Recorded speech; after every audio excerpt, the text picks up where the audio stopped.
Aaliyah Brooks had just transferred to a new school where every hallway corner was lined with the scrutinizing eyes of strangers. She came from a place where survival meant learning how to fight. 8 relentless years on the Taekwondo mat had forged in her the calm and inner strength of a black belt, hidden behind the quiet, composed exterior of a 16-year-old. But the bullies here didn't recognize that. All they saw was a new black girl. Alone, taciturn, a target that seemed far too easy. They started approaching her with subtle threats, demands, and increasingly brazen acts of harassment. Then, one afternoon, they decided to take things too far. Laughter echoed through the corridor. Someone spat out a cruel remark saying she deserved it. The hallway fell silent. Everyone watched, but Aaliyah didn't crumble. They thought she was weak. They assumed she'd just endure it. They were wrong. The alarm clock blared at 5:15 a.m. through the barely unpacked house, still smelling of fresh paint and scattered moving boxes. Down in the basement, the soft yellow glow of a solitary bulb cast its light over the cold wooden floorboards. The only place where Aaliyah Brooks felt at home in this unfamiliar city. The 16-year-old stood in a crisp white dobok, her hair neatly braided, each warm-up movement measured and precise. Every step, every kick that shot up through the air, quick, decisive, served both as a personal challenge and a way to banish the anxieties left behind by the rush to move from Detroit. There, Aaliyah had to learn to sprint home through streets where violence lurked around every dark corner. But it was also Detroit, with its freezing winters and countless hours spent sweating on the Taekwondo mat, that had instilled in her not just strength but discipline and the ability to control her emotions in any situation. The thud of her bare feet hitting the mat, her rhythmic breathing. Only in this small practice space was Aaliyah herself. Not the new girl at Crestwood, not the outsider who would be scrutinized in crowded hallways, but a seasoned black belt who had already faced fear and prejudice head-on. When Aaliyah finished her routine, Dr. Monique Brooks, still wearing her white coat, the faint imprint of a night shift visible on her wrist, came down the basement stairs. She looked at her daughter with a mixture of pride and concern. "Up early to train again, sweetheart?" she asked softly. Aaliyah nodded, wiping the sweat from her brow and tucking her gloves into their cloth bag. "Just trying to stay centered, Mom. I want to be clear-headed for the first day." Dr. Monique placed a hand on her daughter's shoulder, her voice warm and steady. "I know Crestwood will be different from Detroit. It might not be easy.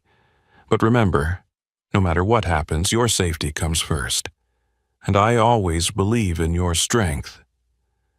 Aaliyah met her mother's gaze, a small smile tugging at her lips despite the knot of tension in her chest. She understood completely. Real strength wasn't just in a fast kick or a powerful punch, it was in restraint, the ability to hold back when necessary, using martial arts only for self-defense, never for unprovoked aggression. That philosophy was in her blood now, taught to her through many bitter Detroit winters. The house felt warm and reassuring, but Aaliyah knew that outside was a very different world. Crestwood, an ostensibly peaceful suburb where whispered judgments about the new black girl lingered. Unwritten rules only another outsider could understand, awaited her on this first day. Everything would feel foreign, and sometimes just a single look could stir up an undercurrent of hostility. When her mother's car pulled up in front of the school gate, Aaliyah adjusted the straps of her backpack and glanced down at the folded black belt tucked into her sports bag. She whispered to herself, "Patience, control. Don't ever apologize for simply existing." The Crestwood gates swung wide. The journey of the black belt girl had begun, a journey that only those who held on to their pride and inner resolve could ever fully walk. The Crestwood gates had just closed behind her when Aaliyah Brooks felt an unfamiliar chill creep into her palms. even though early autumn hadn't yet turned cold. Her footsteps merged with the bustling rhythm of almost 1,000 students, mostly fair-faced, hair-glossy shades of blonde and brown, neatly dressed in uniforms, wearing the practiced suburban smiles. The moment Aaliyah stepped into the main hallway, those eyes like pinpricks swept over her.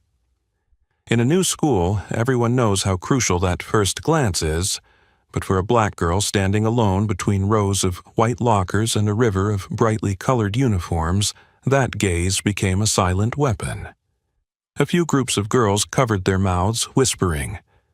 The football players looked up, shot her a quick glance, and laughed, an amused, disdainful look in their eyes at the oddity before them. Amid that atmosphere, Chase Turner appeared, tall, broad-shouldered in a red Letterman jacket, hair slicked back golden as if he'd just stepped out of an expensive salon. Chase's face exuded the confidence of someone born atop this small school social pyramid. Only son of the Turner family, owners of multiple businesses, the town's biggest golf course, and the largest shopping center. In Crestwood, the name Chase Turner was practically synonymous with unspoken power. Student body president, football team captain, chairman of every major fundraiser. As soon as he saw Aaliyah fumbling with her new locker combination, Chase leaned against the adjacent row of lockers, his cold blue eyes tracking her like a predator, patiently waiting for its prey to make a mistake. He didn't need to say a word.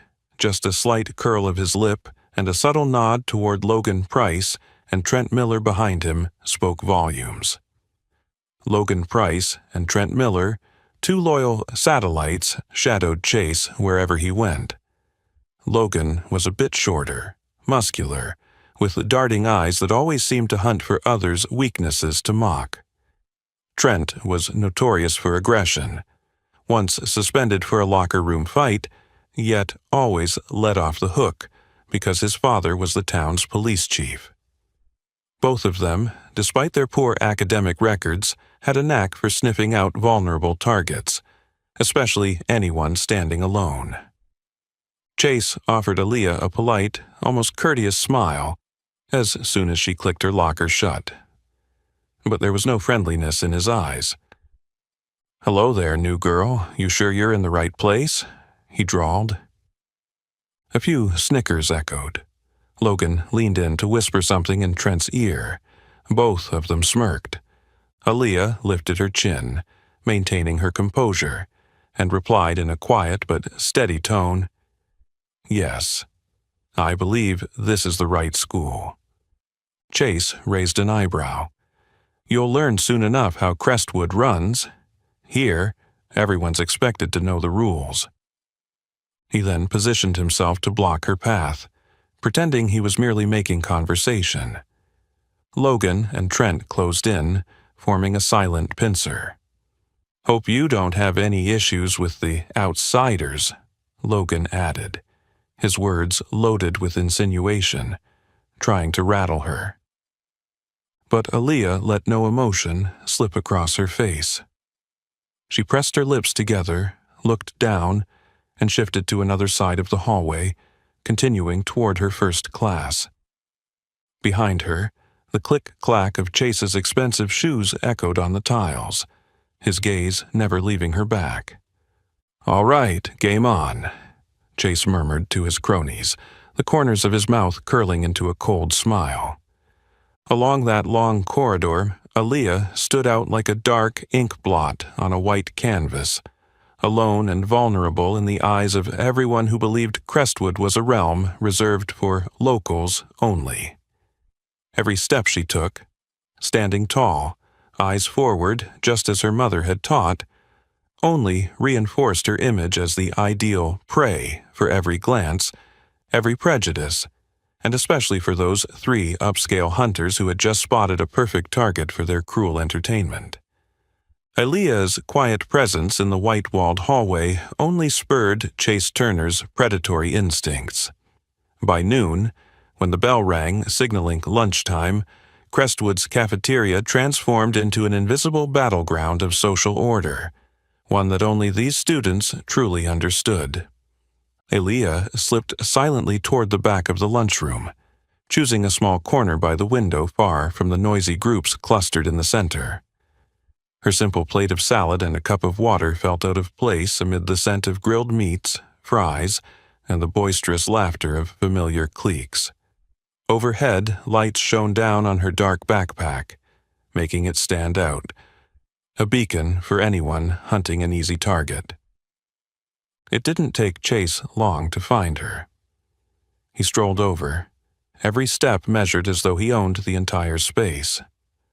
Logan Price carried a tray full of food behind him, and Trent Miller leaned on the edge of Aaliyah's table with a half grin, eyes squinted as if savoring the moment. The three of them advanced as though performing an everyday ritual. Whispers began to ripple from nearby tables. No one bothered to hide their curiosity when the school's top three stopped at the lunch table of a new black girl. Chase placed a handwritten note on Aaliyah's table.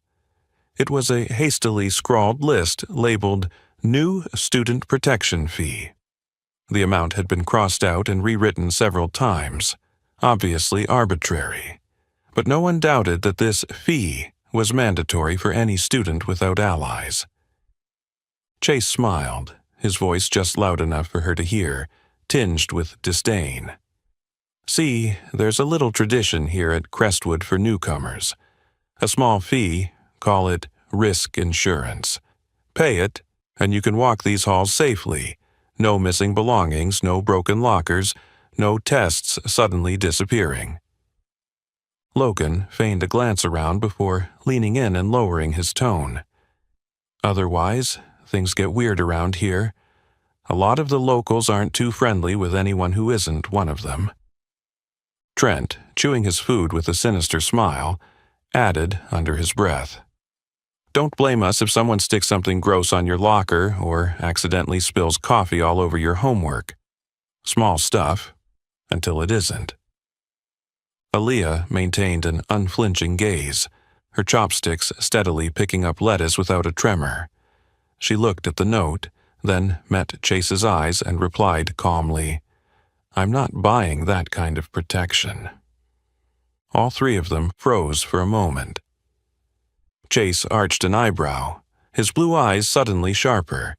The air around them seemed to thicken as several pairs of students watched, waiting for her response. Logan nudged Trent's elbow, a silent cue to prepare for their display of power. Chase leaned down, bringing his face closer to the table, and enunciated each word slowly. "Maybe you don't understand how things work here, Brooks. Everyone pays the fee, sooner or later.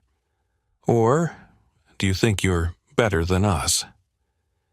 Aaliyah neither flinched nor let anger show. She answered firmly, "I just think that if this school really is dangerous enough that you need to buy insurance against bullying, the school board should know about it." Trent's eyes widened, and Logan let out a mocking laugh. Chase's hand tightened into a fist under the table, his face momentarily flashing anger, even as he tried to remain polite. He snatched the paper back and folded it neatly into his own hand, a silent warning. "Easy, Brooks. If you can't handle the traditions here, don't blame us when things get difficult. At Crestwood, not everyone fits in, especially people from somewhere else." His words dripped with implied malice, both calling out Aaliyah's background and lacing a clear racial taunt. As Chase's group turned away, the lunchroom's air felt heavier, edged with menace. Yet, even under so many watchful eyes, Aaliyah calmly resumed her meal. Her small, steady hands didn't tremble, embodying the Taekwondo spirit she carried, self-control in the face of a pack of wolves. From afar, Chase glanced back, his gaze as sharp as a blade. He leaned close to Logan and Trent, voice low but certain, like a dark promise. The game's only just begun. let's see how long she can stand her ground." Aaliyah's calm silence in the cafeteria seemed to spark a challenge in Chase Turner's group that was even more unnerving than any terrified reaction. The moment the lunch bell rang, the three predators shifted into the next phase of their usual game, the tactic of isolating and wearing down the victim's spirit with 1,000 little cuts. Aaliyah slipped back into the hallway, weaving through clusters of students hurrying to class. Everyone's gaze flicked over her for just a second before looking away, as though her very existence was an out-of-place blot to be ignored. She stopped at her locker and fumbled with the new combination padlock, but it suddenly felt strangely stiff. Despite dialing the correct code 3 times, the lock wouldn't budge. Bright purple gum had been shoved deep into the latch, sealing the locker shut. A few passing students snickered. A freshman boy even called out, "New lock, huh?" Crestwood has some fun surprises once in a while. He winked and walked on, leaving Aaliyah standing there, a bitter mix of humiliation and helplessness rising in her chest. Before she could even begin to clear it out, the next bell for gym class rang, forcing her to sprint toward the locker room. But when she opened her backpack, she discovered her plain white t-shirt stained with dark brown streaks and reeking of chocolate. Across the front, someone had scrawled in black marker, "Go back where you came from." Her locker mates exchanged glances, but no one spoke, either out of fear of getting in trouble themselves or simply because they were all too accustomed to this unspoken jungle law. The rest of the day dragged on heavily. Aaliyah tried to focus on her assignments, sweat mingling with her sense of alienation. By third period, when she reached into her desk for a book, she spotted a folded note tucked inside. Opening it, she found, in thick black marker, "Nobody wants you here." Taped to the note was a crude drawing of a banana, an ugly insult instantly recognizable to anyone who's faced racial taunts. Each of these small assaults, each harmless joke, targeted the new girl with no allies. But what made them so effective was the silent complicity of the crowd. Those who chose to look away, pretending not to see, or who feared they'd be next if they spoke up. Late that afternoon, when Aaliyah returned to her locker, she froze.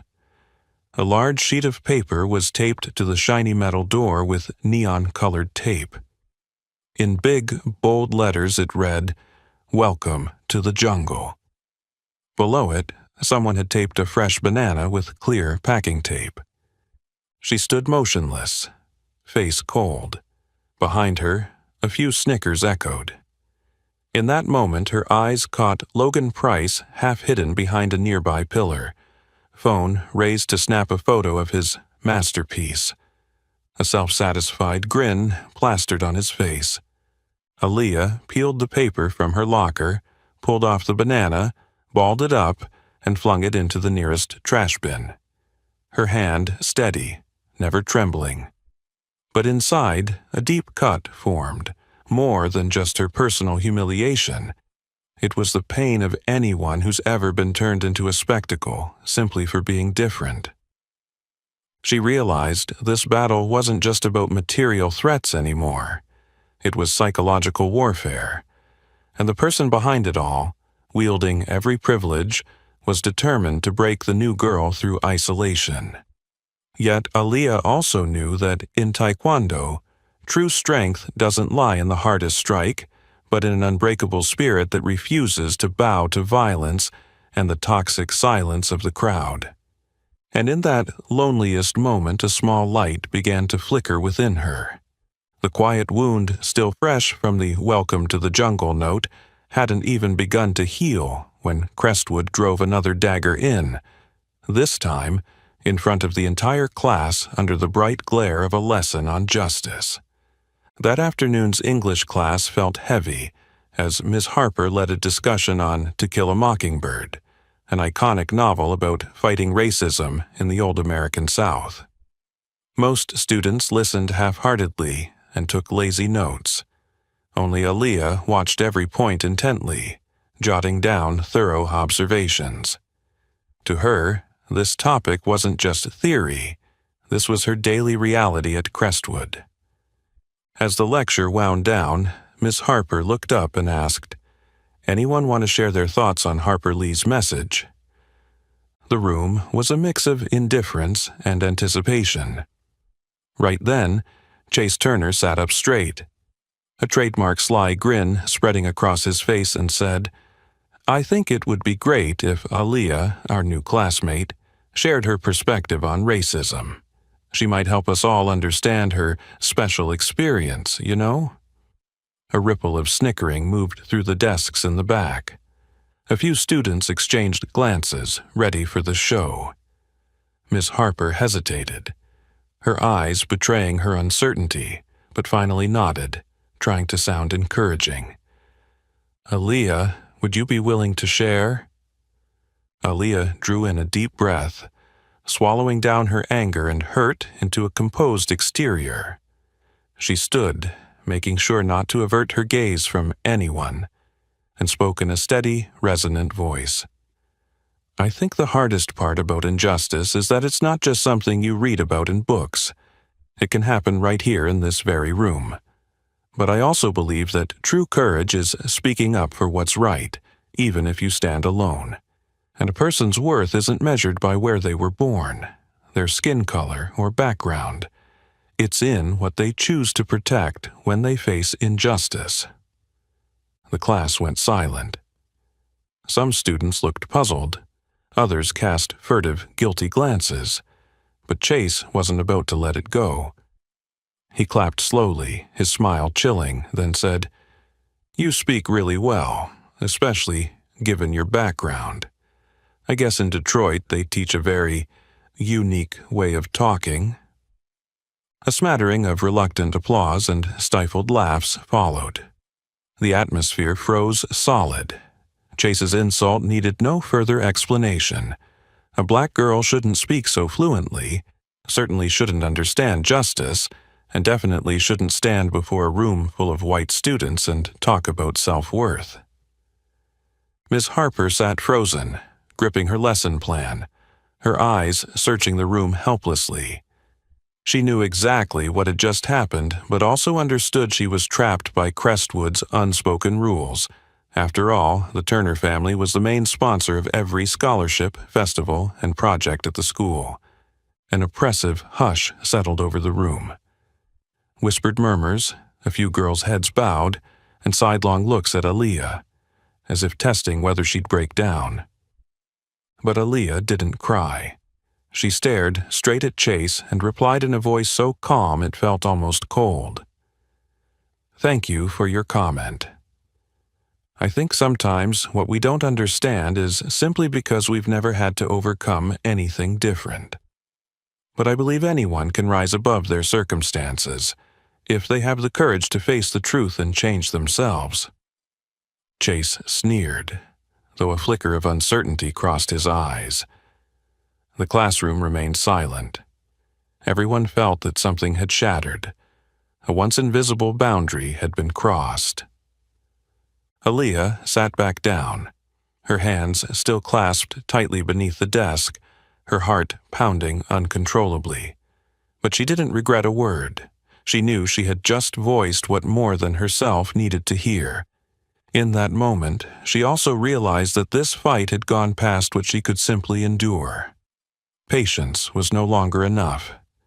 It was time for a different kind of battle, one where her Taekwondo discipline would mean not only self-control, but also defending her dignity.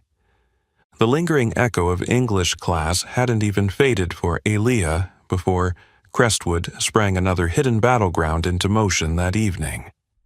A virtual one where the powerful don't need to raise their voices. They only need a click to drown someone in a storm. Around 8 p.m., Aaliyah's phone buzzed relentlessly with strange notifications. The first was a text from an unknown number. "Heard you hate white people? Get out of Crestwood." Then came a barrage of increasingly hostile messages, full of hateful emojis and profanity she never imagined would be directed at her. Confused, Aaliyah opened the school's social media app. Right at the top of the feed was a slickly edited video labeled "Speech by Aaliyah Brooks, the Real Face," shared hundreds of times in under an hour. In it, all of Aaliyah's classroom remarks were spliced out of context and strung together to sound like an extremist rant spewing "white people hate," as if she were some kind of radical bent on tearing down everything Crestwood stood for. Below the video, the comments overflowed with insults and even threats. The same students who had glanced past her indifferently in the hall that morning now joined in, using their silence and fear to make Aaliyah the target of a collective fury. Some comments demanded the school kick her out immediately. Anonymous posters called her an immigrant monster and Crestwood's disgrace. Amid that sea of hate, everything blurred. Aaliyah felt the walls of her new bedroom shrink as if she couldn't breathe. The Taekwondo poster on her wall, the trophies that had carried her through so many trials in Detroit, suddenly felt meaningless when the whole world seemed to be turning its back on her. Her mom, Monique, busy with a night shift, only managed a quick call telling Aaliyah to eat dinner and get some sleep. In front of her mother, Aaliyah pretended to be fine, not revealing the storm churning in her mind. She knew that if she spoke up, her mother would worry, and her own pride and the steadfast resilience of a martial artist kept her from opening up. Then, a quiet message appeared from the person she least expected, Jordan Scott, the only other black guy in their class, always choosing to sit in the back, rarely talking, but with eyes that missed nothing. "I know that video is fake. Chase did the same thing to a friend I used to know. Don't react. They're just waiting for you to explode so they can trap you. Hang in there, even though it hurts. Sooner or later, the truth will come out." Aaliyah sat staring at the screen, feeling as if someone had quietly placed a steady hand on her shoulder amid the tempest. But that same small comfort felt like a new kind of pain. Why at Crestwood did people like her feel they had to stay silent just to survive? Why did justice have to wait, paid for with the suffering of those excluded from the game? That night, her phone buzzed nonstop beside her, but Aaliyah didn't reply to anyone. She curled up quietly, forcing herself to sleep. Yet deep inside, she knew. Endurance might keep her alive, but it wouldn't let her really live. And in that darkness, her will to fight flickered like a tiny flame, just waiting for a reason powerful enough to ignite it again. The next morning, the first streaks of light filtered through the curtains, but for Aaliyah, the night still hadn't truly ended. She'd stayed awake, her body exhausted, yet her mind ablaze with injustice, humiliation, and the fear of being utterly alone. The cruel messages slithered around her phone screen like venomous snakes, reminding her of her outsider status at Crestwood. She told herself to stay calm, but deep inside, a strange energy began to surge, like the feeling she used to get before the biggest matches of her martial arts career. Silently, Aaliyah tied her hair back and slipped her Taekwondo black belt into her backpack, as a habit to regain some sense of control, then stepped out into Crestwood's chilly morning. Throughout classes, more familiar stares followed her, whispers trailing behind, and snippets of overheard gossip like, "Be careful, she's dangerous. Don't get too close." At the far end of each hallway, Aaliyah could sense Chase Turner's group arranging themselves, loud laughter, glances constantly flicking toward her, as if waiting for the perfect moment to end their cowardly game. After school, as Aaliyah walked toward the nearly empty parking lot, reminding herself to stay calm, just like Jordan had advised, the air suddenly grew thick and cold. 3 looming figures blocked her path. Chase Turner in front, flanked closely by Logan Price and Trent Miller, all wearing arrogant expressions. "Thought you'd be hiding at home all week, Brooks," Chase sneered, his laughter mixing with the distant clank of car doors.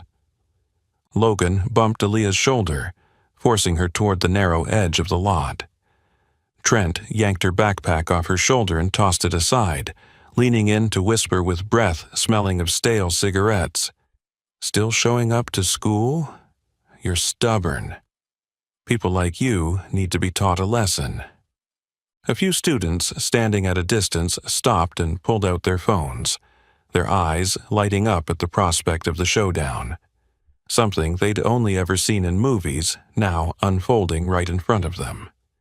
Chase tilted his chin, stepping right up to Aaliyah, his eyes cold as ice. "You think you're so great. Let's see how you handle life outside of Detroit, Brooks."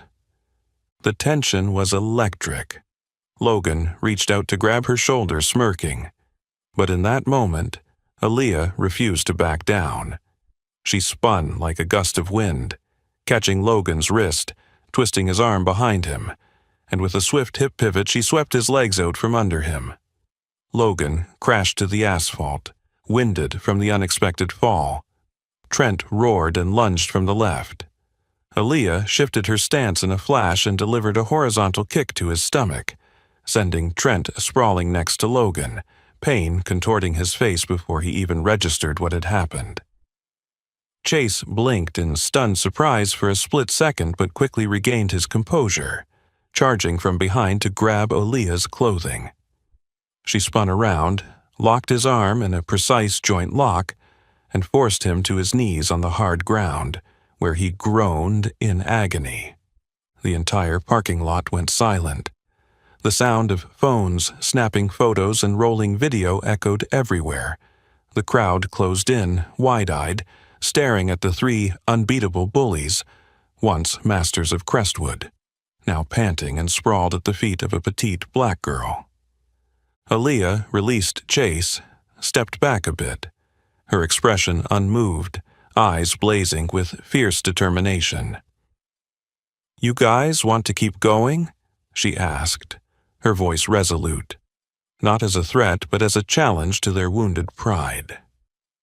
Chase clutched his injured arm, teeth bared, struggling to rise, but the horror in his eyes, a first since becoming king of Crestwood, was unmistakable. Logan and Trent shuffled back, faces ashen. The crowd's murmur grew into cheers. "Oh my gosh, Brooks just took all three of them down. Did you get that on video? Let me post it for everyone to see." In an instant, the image of Aaliyah, as a lone prey, was completely flipped. Standing there in the late afternoon sun, surrounded by astonished faces, she had become the new symbol of courage, resistance, and the pent-up anger of every marginalized student who'd been silenced for too long. But in the shadows at the edge of the lot, a few watched with simmering rage and unprecedented shame. The phones recording her now meant a larger battle was coming, one that wouldn't just involve fists and pride, but also rules and public opinion, where the truth could be twisted at any moment. The moment Aaliyah stood in the parking lot, cool and resolute, staring down Crestwood's three notorious bullies sprawled on the ground, became the fastest-spreading image the school had ever seen. Before the crowd's murmurs had even died down, phones were already editing the footage, adding background music, and sharing it to every campus group chat. In less than an hour, that video racked up thousands of views, spreading beyond Crestwood's walls to neighboring schools. By midday, the atmosphere at Crestwood had shifted dramatically. Whispers about that strange black girl, once tinged with suspicion and curiosity, had become looks of respect and even amazement. As soon as Aaliyah stepped into the cafeteria, she sensed something different. Hallways that used to brim with scrutinizing stares were now filled with subtle nods, hushed voices saying, "That's her?"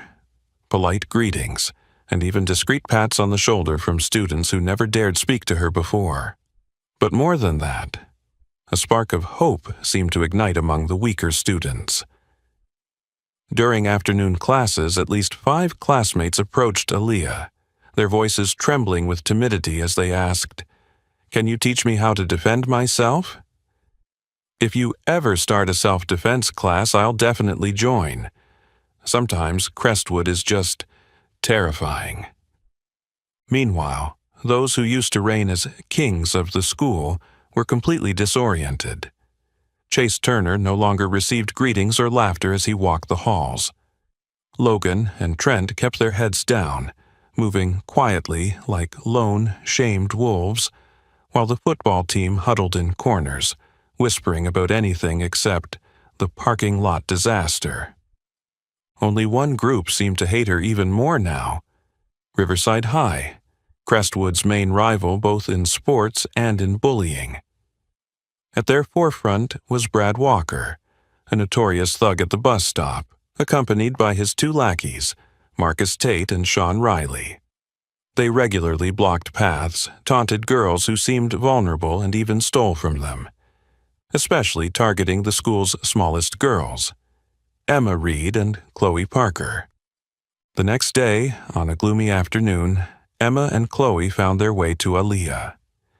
Their faces were pale, their voices low, but their eyes held a glimmer of hope they'd never dared to feel before. "Aaliyah, could you help us? For the past few days, Brad and his guys have been waiting for us at the bus stop. We're terrified." Aaliyah looked into their eyes and needed no further explanation. She simply nodded. "Tomorrow, we'll go together to the bus stop." That Friday afternoon, the sky had already dimmed when the 3 of them arrived at the nearly empty bus stop. As expected, Brad Walker appeared with Marcus and Sean, swaggering in, their eyes full of arrogance. "Oh, so we've got a new escort today?" Brad laughed as he stepped toward Emma. "Look who it is, the famous new Crestwood hero." Aaliyah calmly positioned herself in front of Emma and Chloe, her voice firm. "Today, you'll leave them alone. This is your last chance." Marcus burst out laughing, and Sean growled in challenge. "You think you can take on the 3 of us all by yourself?" Within seconds, as Brad swung his arm to shove Emma, everything happened so fast that the few students standing at a distance scarcely understood what was happening. Aaliyah turned on a dime, executed a perfect wrist block, rooted herself, and shoved Brad away. Sean lunged, only to be swept off his feet by a precise leg sweep, and Marcus charged in, only to be caught in a locking move that sent him crashing down beside his friends. Aaliyah's Taekwondo strikes were precise and powerful enough to leave all 3 sprawled, gasping on the ground, hurt and humiliated, but not seriously injured. Emma and Chloe stood wide-eyed in amazement, feeling real safety for the first time in a place that had always terrified them. The student crowd gradually closed in, phones raised once more, and cheers of admiration and astonishment filled the evening air. Again, videos of Crestwood's Taekwondo girl circulated through every group chat. But this time, Aaliyah wasn't standing alone in the darkness. She had become a new symbol of strength and courage, not just for herself, but for everyone who had been forced into silence by injustice. From a bullied outcast, she had transformed into an inspiration for a wave of resistance, yet also into the biggest thorn in the side of those who thrived in the school's shadows. Overnight, the video of Crestwood's Taekwondo girl stepping in to protect Emma and Chloe at the bus stop became a scorching topic, not only at Crestwood but across dozens of neighboring high schools. Students everywhere shared the clip. Aaliyah Brooks, with her braided hair, determined gaze, and precise strikes, not only defended her friends, but also preserved the dignity of anyone who'd ever been targeted. Comments under each post poured in. "I wish my school had someone like her." I was too scared of Marcus to speak up until now. Turns out I'm not the only one who's been a victim. The ripple effect spread so widely that within 48 hours, many former victims of Chase's crew, the Riverside Group, and other factions bravely shared their own stories on social media. Photos of desks defaced with graffiti, threatening notes slipped into backpacks, accidental shoves in the hallways, even images of bruises. The silence of the crowd suddenly shattered, and classrooms that had once felt dark and stifling buzzed with empathy and solidarity. For the first time, the kings of the school felt real pressure from the community. However, on the opposite side of this battle, the dethroned kings wouldn't remain idle. Chase Turner, Brad Walker, and their Riverside cronies gathered sullenly in Brad's garage, once the command center for their bullying schemes, now reduced to their last stand. Their faces were ashen with rage, humiliation, and even fear. Logan pounded his fist on a workbench. "We've become a joke. The whole school, the entire neighborhood is pointing at us. Even those weak kids are standing up now." Chase ground his teeth, his cold eyes reflecting the stinging shame of being humiliated in front of everyone. They only dared to rise up because of that Brooks girl. If we don't take care of her, we're done. Brad slammed a soda can onto the table, his voice bitter. Fighting her just makes more videos. She's not afraid. Those brats keep posting every clip online. At that moment, Trent, always a poor student but cunning, spoke up with a new idea. If beating her doesn't work, we sue her. Our parents know cops, they know lawyers. We can all claim she attacked and threatened us. Paint Brooks as a violent, dangerous freak. Once the law steps in, no one cares who's right or wrong.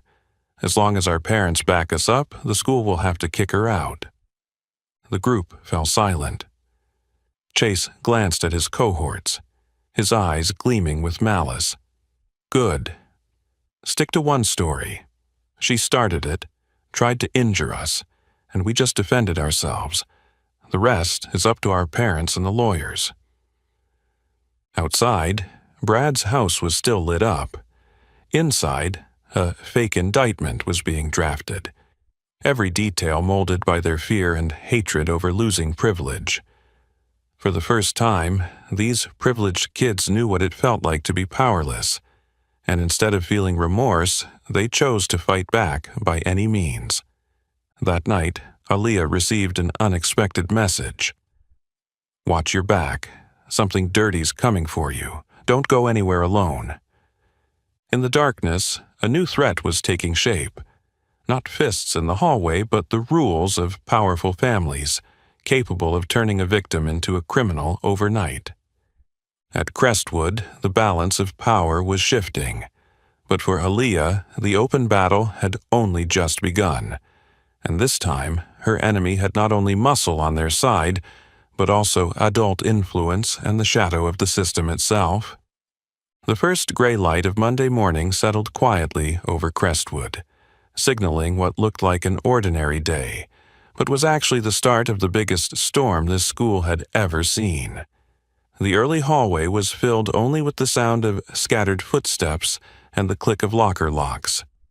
As usual, Aaliyah walked quietly past the rows of classrooms, trying to hide the restless anxiety building inside her. A sense of unease she couldn't explain after the anonymous warnings she'd received all weekend. When the bell rang for first period, the air was suddenly torn apart by the wail of a police siren outside. The front doors of the school burst open as two officers entered, their faces stern, freezing the entire student body in place. "Aaliyah Brooks, please come with us. You are being charged with unprovoked assault, causing serious bodily injury, and threatening the lives of 6 male students." Those words rang out clearly, unfeeling. The hallway went silent, then exploded with whispers and shouts. All eyes turned toward Aaliyah. Some shocked, others barely containing their glee. She stood still, her hand gripping the strap of her backpack so tightly her knuckles went white, but her gaze remained steady and unbowed. After a moment, she walked forward calmly through the circle of stairs, showing no sign of weakness even as she passed by those who had once brought her to her knees with their cruel words. The grim news spread like wildfire. In the emergency room break room, Aaliyah's mother, Monique Brooks, got the frantic call. She dropped the entire stack of patient charts when she heard, "Your daughter is being escorted out of school by the police."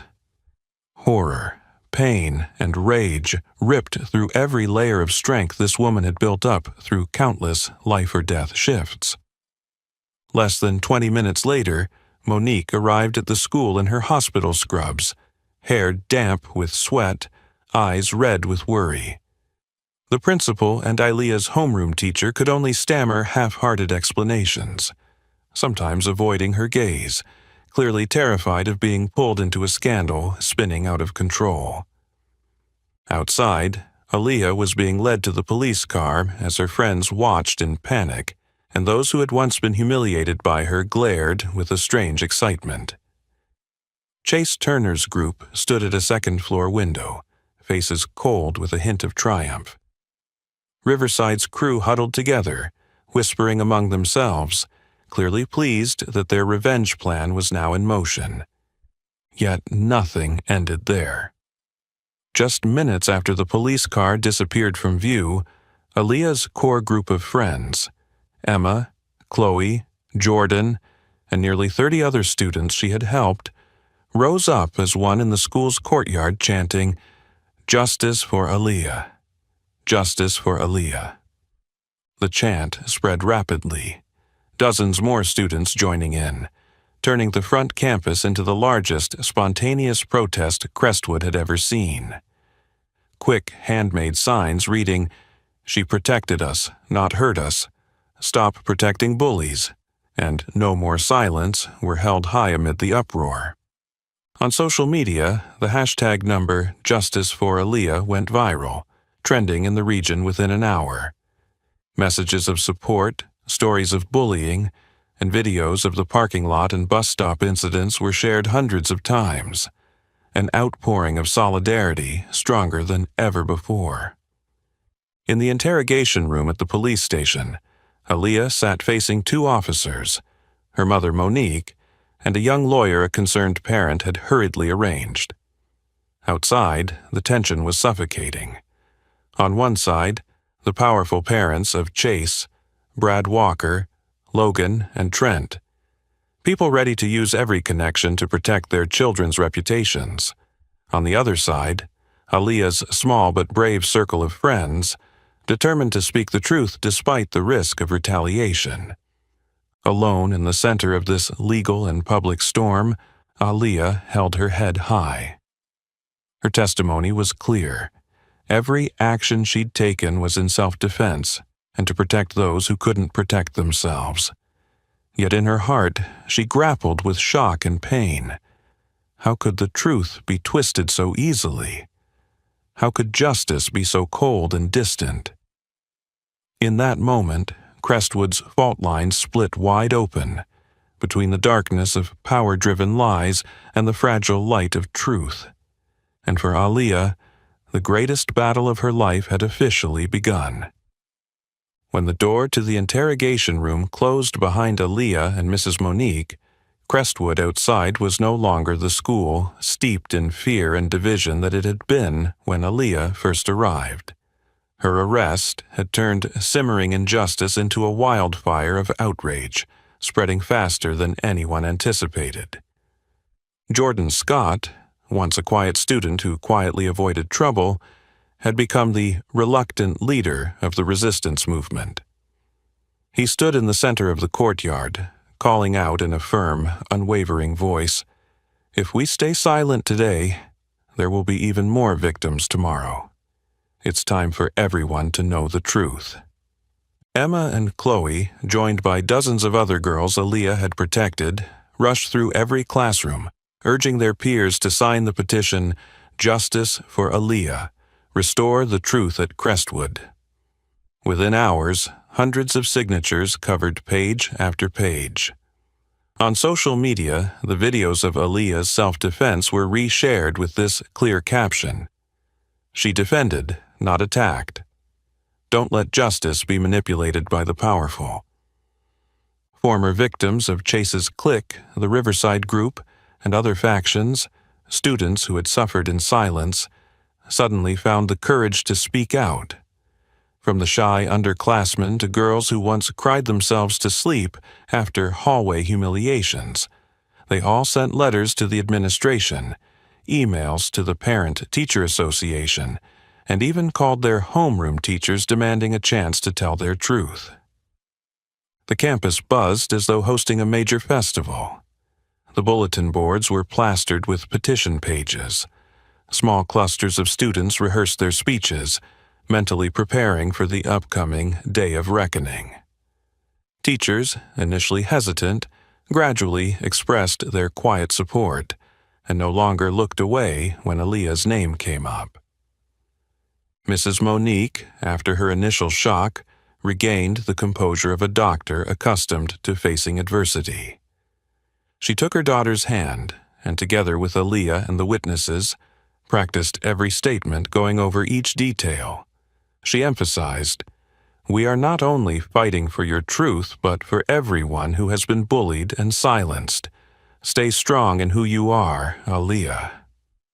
At that moment, an unexpected turn took place. The town's public defender, Ms. Evelyn Howard, an upright, middle-aged woman known for her integrity, arrived at the school after reviewing the video evidence and hearing students' accounts firsthand. Unable to contain her indignation, she announced that she would take Aaliyah's defense pro bono. Addressing all the parents and school officials, she declared, "No one has the right to twist justice, no matter who they are. I will bring the truth to light in a court of law." The scene of Ms. Howard walking into the auditorium with her heavy briefcase full of documents, each step purposeful, brought a new sense of hope to the entire school. Over the next few evenings, Mrs. Monique's home became a gathering place for witnesses.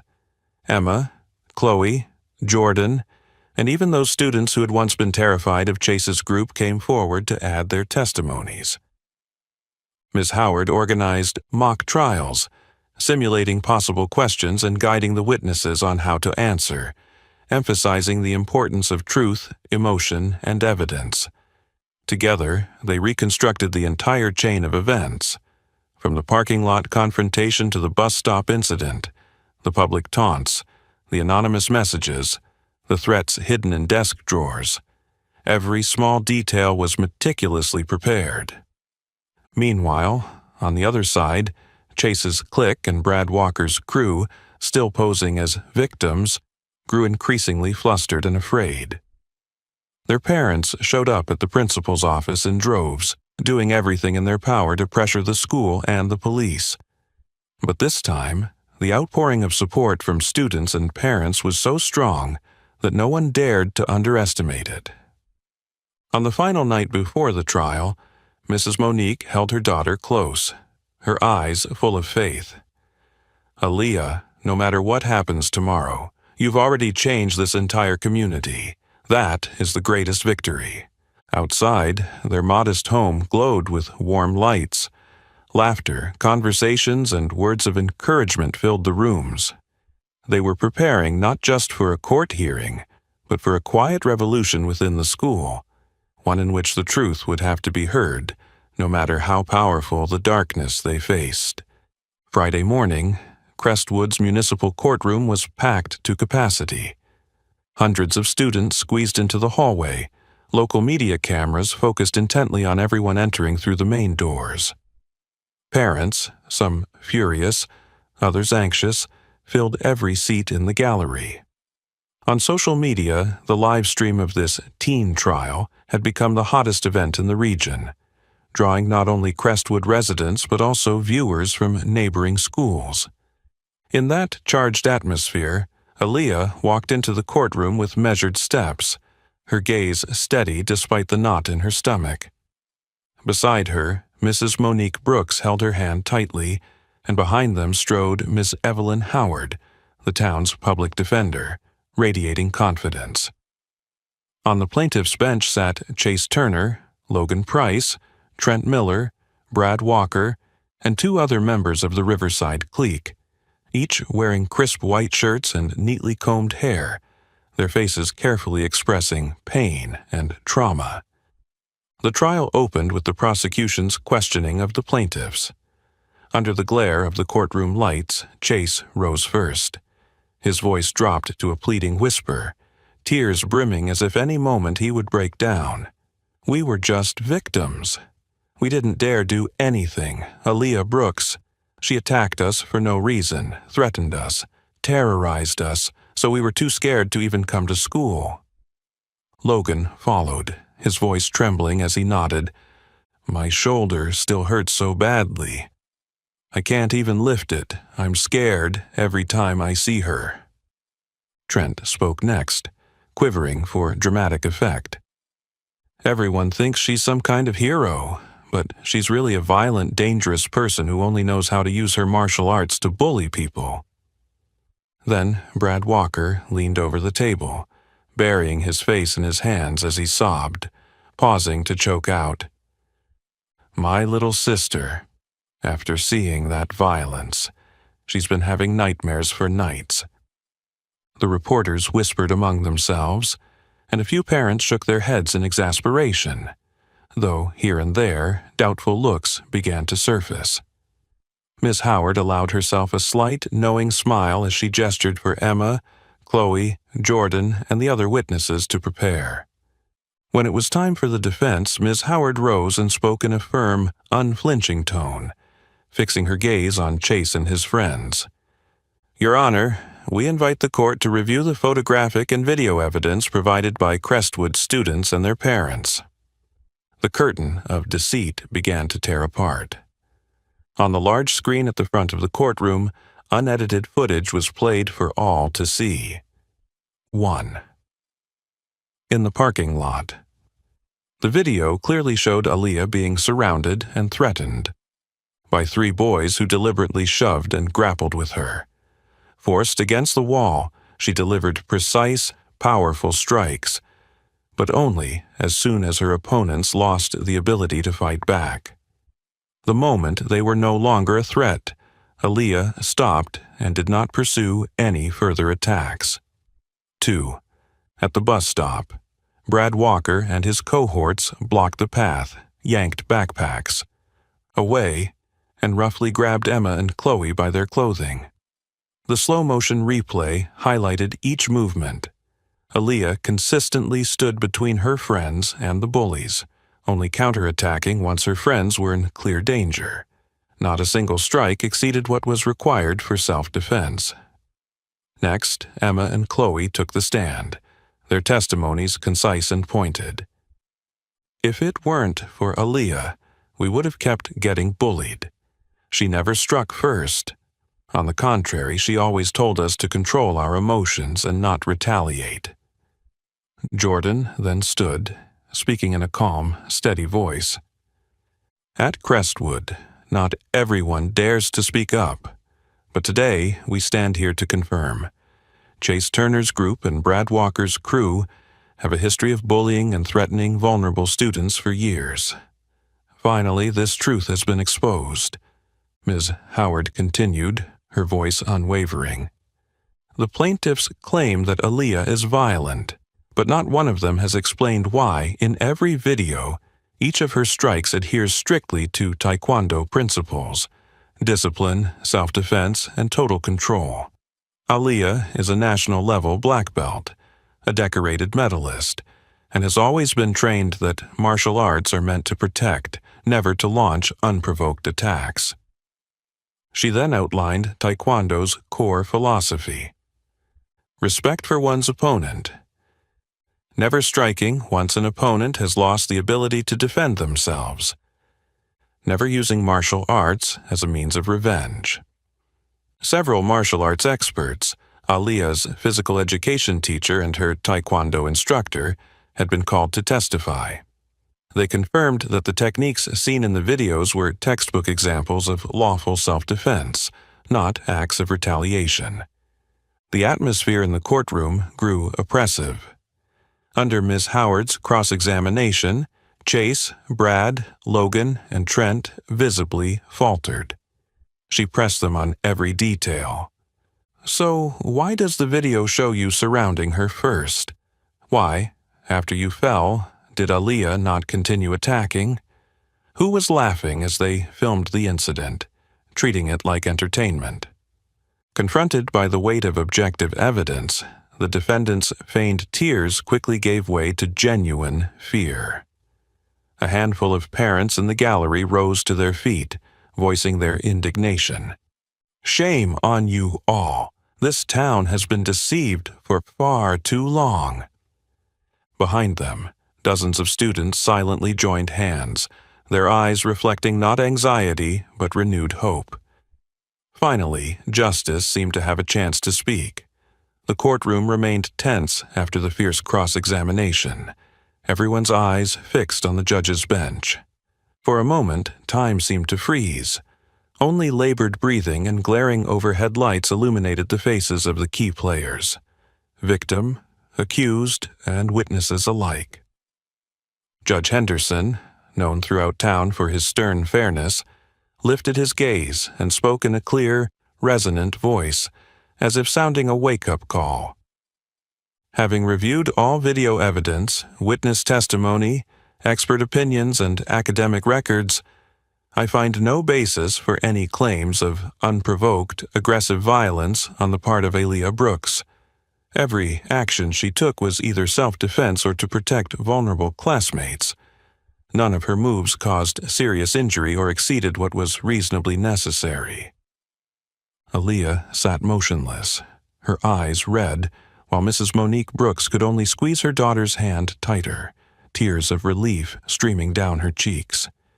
In that instant, the courtroom erupted. Students held their breath, then broke into spontaneous applause, and even parents who had stayed silent until now rose to their feet, nodding in admiration. But Judge Henderson was not finished. He closed his file slowly, then shifted his steely gaze to the plaintiff's table, where Chase Turner, Brad Walker, Logan Price, Trent Miller, and the two Riverside members sat with bowed heads, their faces ashen and lips pressed tight.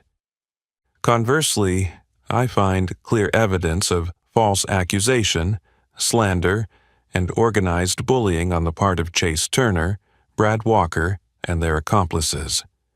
I order the appropriate authorities to launch an immediate investigation, and I suspend all these students from classes and extracurricular activities until further notice. Their records will be forwarded to the town's Department of Justice. The courtroom fell into stunned silence. A few parents on the plaintiff's side leapt to their feet, angrily shouting at their lawyers, but were drowned out by the chorus of community outrage. "You let your kids turn our town into a joke? Protecting your child's reputation doesn't mean covering up their wrongdoing." Immediately, dozens of reporters and camera crews swarmed toward Chase and Brad's parents. Mr. Turner, once a major benefactor of countless school events, found himself deserted by colleagues and neighbors, the questions coming fast and furious. "Is this how you teach your child?" Instead of helping him own up to his mistakes, you showed him how to silence his victims and manipulate the law? At the defendant's table, the former school kings, who only this morning had basked in their role as victims, shook as tears welled in their eyes. Trent Miller was the first to break down, sobbing uncontrollably, his tough facade shattered. "I'm sorry. I was wrong. I just wanted to fit in. I'm sorry, Aaliyah. I'm sorry to everyone." Logan Price stammered his apologies, head bowed, tears streaming down his face. Even Brad Walker tried to hold it together, but eventually his voice faltered into a whispered confession. I regret everything. If it weren't for Brooks, we'd still be picking on other people." Chase Turner, who usually wore a cold, confident expression, looked completely drained of life. Under the harsh courtroom lights he stood, voice trembling as he finally spoke. I'm sorry. I was afraid of losing everything, so I chose the wrong path. I regret it. I'm sorry, Mom. I'm sorry, everyone. The entire courtroom fell silent for several seconds. No applause, no cheers, just a collective sigh of relief and a heavy realization that this painful moment was the price of a system that had too long hidden behind lies instead of confronting the truth. When Judge Henderson formally adjourned the hearing, the crowd stood in hushed reverence. More than a few people wept openly. At the defense table, Aaliyah's friends embraced in joyous relief, and Mrs. Monique squeezed her daughter's hand, whispering, "You've truly won, Aaliyah. Not just for yourself, but for everyone who's ever been forced into silence." Outside the courthouse, those former school kings walked out under the community's wary and even angry stares, symbols not only of their own downfall, but of an entire, flawed value system that had endured too long in Crestwood. By the Monday after the trial, Crestwood High felt as if it had finally woken up from a long, dark dream. Exposing the bullying system and Aaliyah's decisive victory had not only erased the fear that had loomed over the entire school, but also sparked a wide-ranging transformation, one unprecedented in the school's history. The administration quickly invited Aaliyah and Ms. Howard to address the entire student body, declaring, "From today onward, Crestwood will be a place where no one must stay silent in the face of injustice. We will build a new culture, a culture of courage, respect, unity, and responsibility." Within a week, a bold new poster appeared on the bulletin board. Taekwondo Club, Empower Yourself. Sign up today. Aaliyah, now a symbol of perseverance and inner strength, was asked to lead an expanded Taekwondo program that went beyond self-defense moves. The curriculum would also include sessions on emotional regulation, conflict resolution skills, life skills, and peer mediation. On the very first day, the gym was packed far beyond the school's expectations. Not only did marginalized students line up to join, but even those who had once stood on the sidelines, some of whom had belonged to rival cliques, now stepped forward to participate. They yearned for something greater than physical prowess. They wanted to feel protected, respected, and free from fear. Emma, Chloe, and Jordan, once victims themselves, became Aaliyah's first teaching assistants. They showed newcomers how to adopt proper stances, how to block and defend. But most importantly, they shared their own journeys of overcoming fear, delivering this message: no one is born weak forever. You have the right to speak up and deserve to be protected. Aaliyah's Taekwondo classes quickly became the school's focal point. It wasn't just about kicks and arm locks. Students also gathered in circle discussions to share anxieties, debate ways to resolve conflicts without violence, and support one another. Each weekend, enrollment numbers climbed, and the atmosphere inside the gymnasium no longer carried the old divisions or suspicious glances, only laughter, encouragement, and mutual respect. Surprisingly, many teachers, initially assigned to monitor these activities, became genuinely engaged. Several volunteered to be students themselves, experiencing firsthand how disorienting it could feel to learn a new technique, thereby gaining empathy for those who had once been marginalized. Others signed up for the life skills workshops, pledging to help build an environment with zero tolerance for bullying. Plans were set in motion for a Respect Week, a dedicated series of events aimed at combating violence and raising community awareness. Former victims, now the torchbearers, organized self-protection groups, helped newcomers integrate, and intervened early to diffuse minor disputes before they could escalate. They hosted real talk sessions such as, Back then, I was just as scared as you.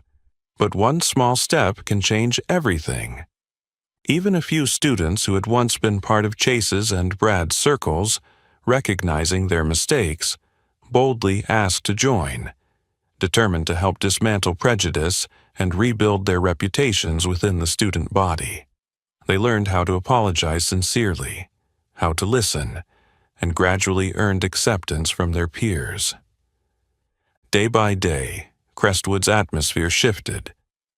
Hallways that had once been territories of mocking laughter and whispered insults were now filled with supportive gestures, friendly smiles, shared handshakes, and even public apologies.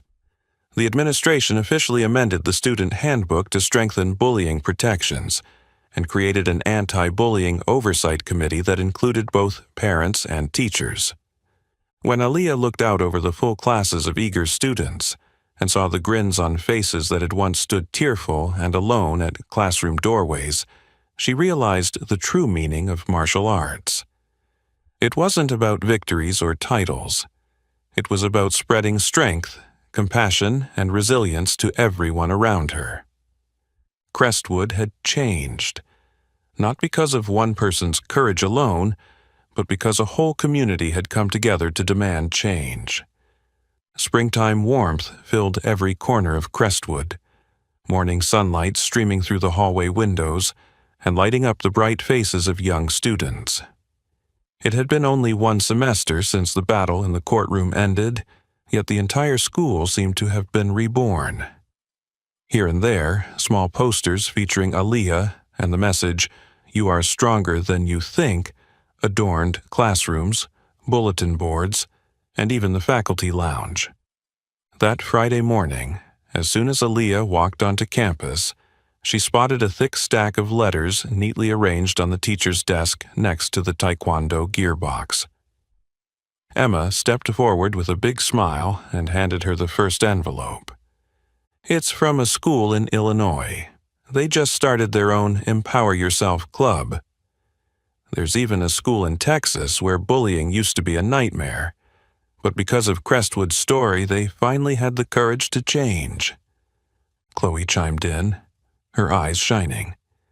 "And there's a letter from a group of parents at Maple Ridge Elementary. They say their child no longer cries every morning before school." Aaliyah quietly opened each envelope, reading the heartfelt, if somewhat awkwardly written words from kids all over the country. "You are our hero. Because of Crestwood, I told my teacher I was being bullied. I hope one day I can meet you and thank you with a big hug." Feeling those outpourings of emotion, Aaliyah's heart warmed. Every scar and ache from months of isolation and injustice seemed to be soothed by the kindness and renewed hope her story had sparked. Crestwood then held a formal Inspiration Awards ceremony in the main auditorium. Warm golden lights illuminated the stage, where Aaliyah stood alongside her closest friends, Emma, Chloe, and Jordan, as well as teachers, coaches, and administrators. Mrs. Monique sat in the front row, eyes glistening with pride, flanked by the parents who had stood with Aaliyah in pursuing justice. The principal rose to speak, his voice full of emotion. Some changes come from new policies or official resolutions, but other changes come from one person's quiet courage. Aaliyah Brooks, you kindled that spark here at Crestwood, and today that spark is spreading, inspiring an entire generation. A thunderous, sustained round of applause followed. Aaliyah stepped up to the podium, her hands trembling slightly but her gaze unwavering as she surveyed the audience. "Thank you all. If I hadn't been protected and hadn't had you by my side, I wouldn't have had the strength to go all the way. What I learned most is this: sometimes you don't get to choose the fight. But once you do, if you remain true to what's right and have the courage to stand firm, you can change anything. No one has to walk alone. Every single person, no matter how small, has the power to make the world a better place. When the ceremony ended, hugs, handshakes, and grateful looks poured out from the auditorium into the hallways. Students who once trembled in fear now walked confidently, chatting and helping one another without hesitation. The Empower Yourself. Club's practice room was jam-packed every afternoon, with teachers and parents dropping by to observe, share, and help spread this newfound spirit throughout the school. Later that day, Aliyah paused in the second-floor hallway, the very spot that used to be Chase and his friends' territory. Everything was different now. Benches were filled with students of every background, laughter rang out clearly, and eyes shone with renewed confidence. No one kept their head bowed or hesitated in the shadow of any oppressive force. Together, everyone was moving forward. Aliyah offered a small smile. Feeling deep gratitude and hope, she knew her journey wasn't over. Yet she also knew that the seed of courage she had planted had truly sprouted, not just in her own heart, but in the hearts of an entire new generation. Aliyah's fight might not have been one she chose, but she made it the beginning of a whole new Crestwood and a better world where justice, compassion, and belief can always prevail. What do you think of Aliyah's journey and the remarkable changes she brought to Crestwood? If you were in her shoes, would you have found the courage to stand up for what's right, or would you have stayed silent? Please share your feelings, stories, or thoughts in the comments below. Your words might inspire someone else out there. If this story touched you, be sure to hit like, share with your friends, and subscribe so you won't miss the next inspiring journey. Thank you for being with us, and see you in the next story.